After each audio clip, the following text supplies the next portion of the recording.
So if we were to ask ourselves, what is the value of our function approaching as we approach x equals 2 from values less than x equals 2?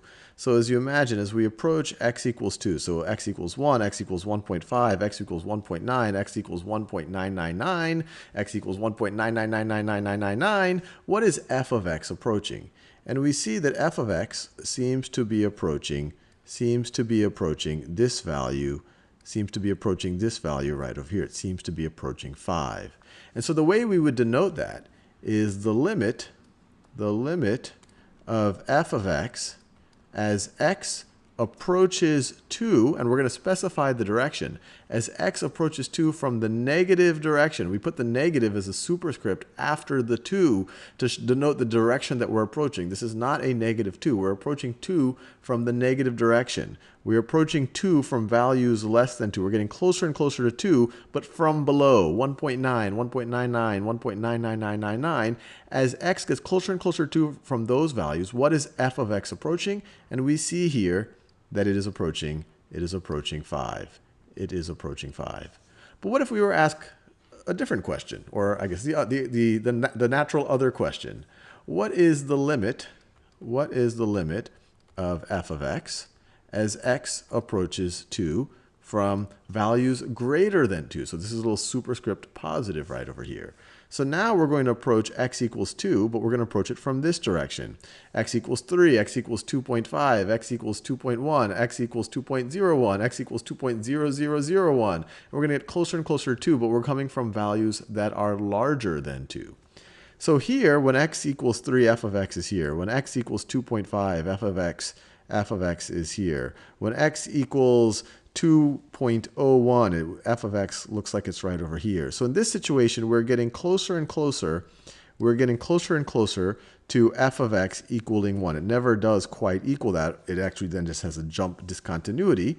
But it seems to be approaching, this seems to be the limiting value when we approach x from values greater than, or when we approach 2 from values greater than 2. So this right over here is equal to 1. And so this is, and so when we think about limits in general, the only way that a limit at 2 will actually exist is if both of these limits, both of these one-sided limits are actually the same thing. In this situation, they aren't. As we approach 2 from values below 2, the function seems to be approaching 5. And as we approach 2 from values above 2, the function seems to be approaching 1.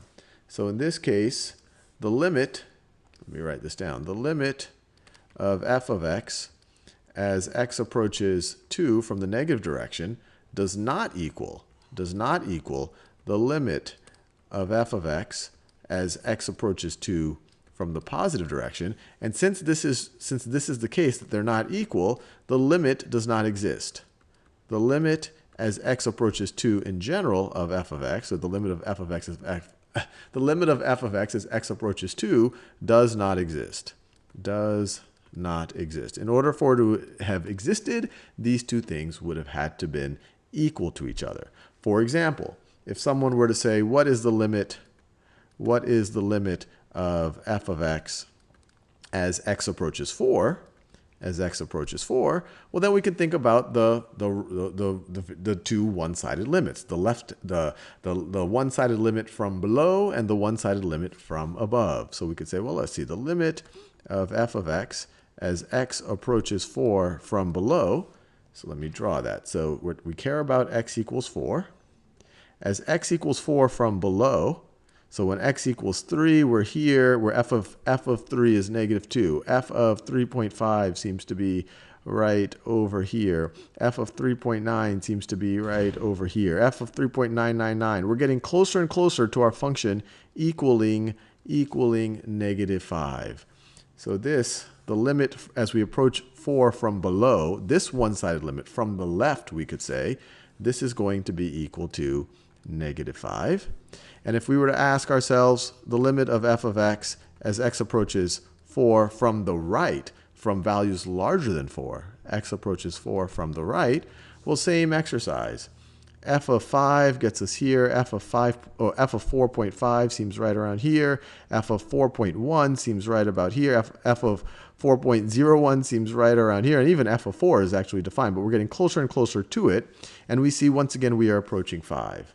We are approaching 5. Even if f of 4 was not defined, on either side we would be approaching 5. Or sorry, we would be approaching negative 5. So this is also approaching negative 5. And since the limit from the left-hand side is equal to the limit from the right-hand side, we can say, so these two things are equal, and because these two things are equal, we know that the limit of f of x as x approaches 4 is equal to 5. Let's look at a few more examples. So let's ask ourselves the limit of f of x, now this is our new f of x depicted here, as x approaches 8, and let's approach 8 from the left, as x approaches 8 from values less than 8. So what's this going to be equal to? And I encourage you to pause the video to try to figure it out yourself. So x is getting closer and closer to 8. So if x is 7, f of 7 is here. If x is 7.5, f of 7.5 is here. So it looks like our value of f of x is getting closer and closer and closer to 3. So it looks like the limit of f of x as x approaches 8 from the negative side is equal to 3. What about from the positive side? What about the limit of f of x as x approaches 8 from the positive direction, or from the right side? Well, here we see as x is 9, this is our f of x. As x is 8.5, this is our f of 8.5. It seems like we're approaching f of x equaling 1. So notice, these two limits are different. So the limit actually does, the non-one-sided limit, or the two-sided limit, does not exist at f of x, or as we approach 8. So let me write that down. The limit of f of x as x approaches 8, because these two things are not the same value, this does not exist. Does not exist. Let's do one more example. And here they're actually asking us a question. The function f is graphed below. What appears to be the value of the one-sided limit?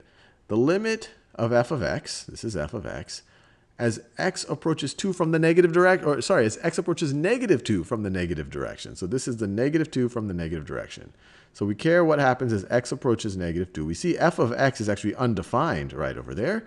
But let's see what happens as we approach from the negative direction, or as we approach from values less than negative 2, or as we approach from the left.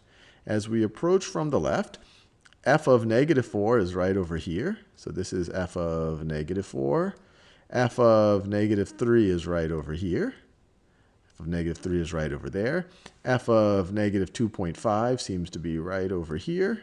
We seem to be getting closer and closer to f of x being equal to 4, at least visually. So I would say that it looks, at least graphically, the limit of f of x as x approaches 2 from the negative direction is equal to 4.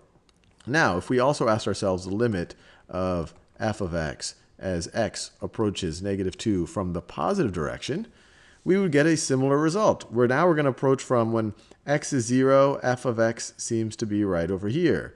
When x is 1, f of x is right over here. When x is negative 1.99, this was when x is negative 1, f of x is there. When x is negative 1.9, f of x seems to be right over here. So once again, we seem to be getting closer and closer to 4. Because the left-handed limit and the right-handed limit are the same value, because both one-sided limits are approaching the same thing, we can say that the limit of f of x as x approaches as x approaches negative 2, and this is from both directions. Since from both directions we get the same limiting value, we can say that the limit exists there and it is equal to 4.